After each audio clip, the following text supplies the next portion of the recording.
But cut to the chase, lady, right? Because I want you to sign my book and I want to go home. I'm just going to speak very briefly about Winter Girls, which is my new book that came out in March. And to tell you why I wrote it. It was not a book that I wanted to write. As a matter of fact, the topic of eating disorders and what motivates them is something I chose not to do just because of my own issues. And pretty much every woman I've ever met in America, and about 10% of the guys, struggle so much with our body images. But the reason I wrote it is basically because of folks like you. I started to get emails from readers who were struggling with eating disorders and who were cutting themselves. They were just so trapped in pain. And when you read our books, hopefully you like it, and we're available on the internet. And it's such an honor when a reader reaches out like that. So I was getting these stories from girls, and I realized, especially since I was a little nervous about it, that it was something that I had to face. I had to face my own demons if I was going to be able to look my readers in the eye about it. So it was the hardest book I've ever written by far, and the response to it has been incredibly lovely. And that's all I'm going to say about that. You're up. Okay. Well, I'm going to talk just a little bit about Along for the Ride. Thank you. Some of you may know that I had a book come out last April, actually, called Lock and Key. And you didn't know? You do. See, learn something new every day, as my mom would say. And I did not intend to, I'm not a writer who has my book out every year, as a lot of you probably also know. I'm slow, and I have a lot of misfires. I'm thorough. Thank you, Laurie. I'm slow, I have a lot of misfires, I have books that don't work. I'm kind of a crappy writer. Oh, sorry. They showed up. Sorry.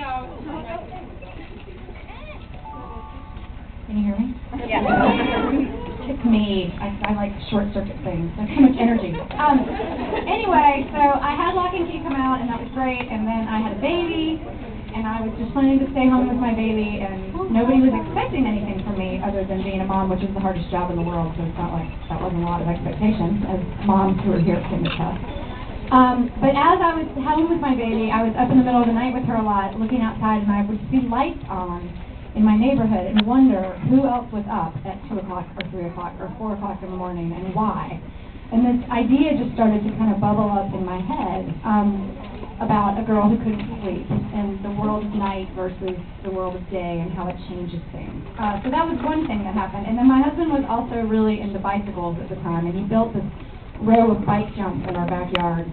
And so every time I was either, I felt like I would be feeding the baby, I'd look out and some guy would go flying by with a helmet on. And I mean, and these weren't even like guys, these were like older people. Like people in their 40s who have like no business being out there. My husband actually broke his sternum last summer riding a bike, so yeah. If you read and Along for the Ride, you'll see that there's a broken sternum in there, and you'll know why. It's a little nod to my husband and my experience with him. But so this idea just kept bubbling up, and I kept thinking, I don't want to write another book. I was not going to do it. But I couldn't not do it. And so I just started to write on my own again with nobody knowing about it. My agent didn't know, my editor didn't know. And the story just came, and it was actually the first time that writing had been really fun for me in a long time, because I didn't have that expectation, and if I failed, nobody knew. And so I kind of just wrote this book for myself, and I think because of that it's a lighter, happier book. And so I love that I call it a happy accident. Please don't think I'm going to have a book out next year at this time. I don't know. But I'm thrilled to be here, and especially thrilled to be with Laurie, who honestly is one of my heroes, so it's a little intimidating to be appearing with her. But we're going to take some questions because it's much more fun. So I'm going to, how do you want to do this? Raise your hand if you have a question. See, she's the professional. There you go. Yeah, sorry. What originally got you into writing? I have voices in my head that are not mine. And I figured it's probably safer to write them down than anything else. I was a big reader when I was a kid, and I love to write. And I always say that I'm not good at very many things at all, and I'm not just saying that so you'll think, oh, that's not true. That's really true.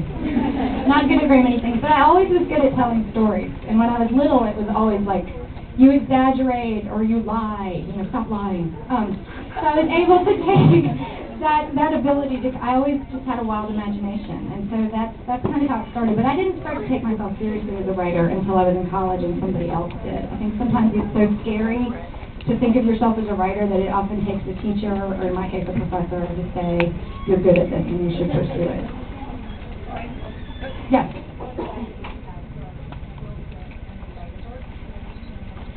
Repeat the question, please. What advice do we have for people who want to become writers? Be really nice to your parents, because you will be moving back into their basement after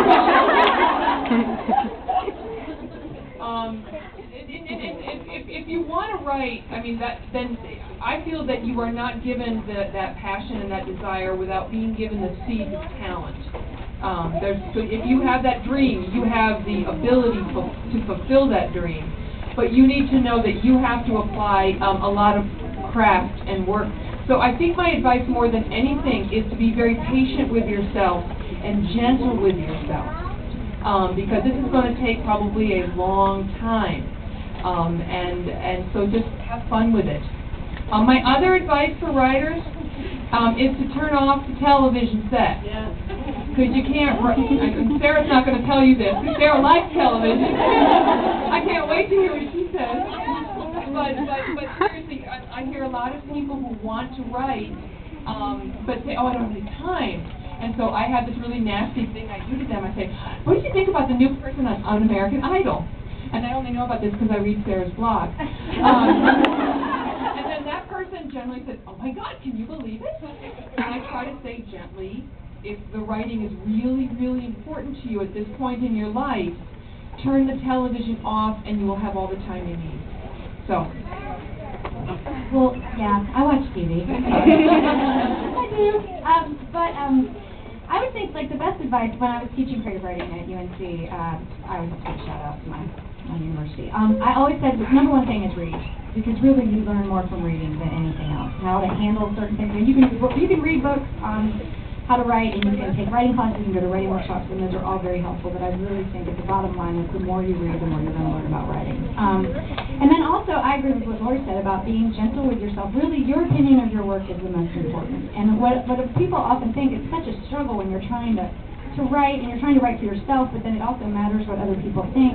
And what a lot of people think is once you sell a book that sort of rejection and stuff stops, but it doesn't, because it goes from being, in my case, being rejected by literary agents and publishers to people leaving nasty messages for me on Facebook saying that I suck, you know? And it's like, ooh, that's not nice, you know? I mean, you're never going to please everybody. I remember with Lock and Key, somebody had left me a comment, and this is what happens. I would say going to look for stuff about yourself on the internet is like looking for your name on the bathroom wall. You're never going to find something that you want to read.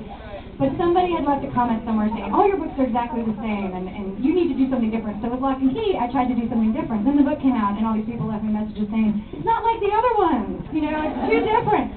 So you just can't please everybody. So you have to stay true to yourself. And really the main thing is to just write. Find out what works for you. I mean, obviously Laurie, you know, she has her own writing technique, which involves no television. Mine involves television, but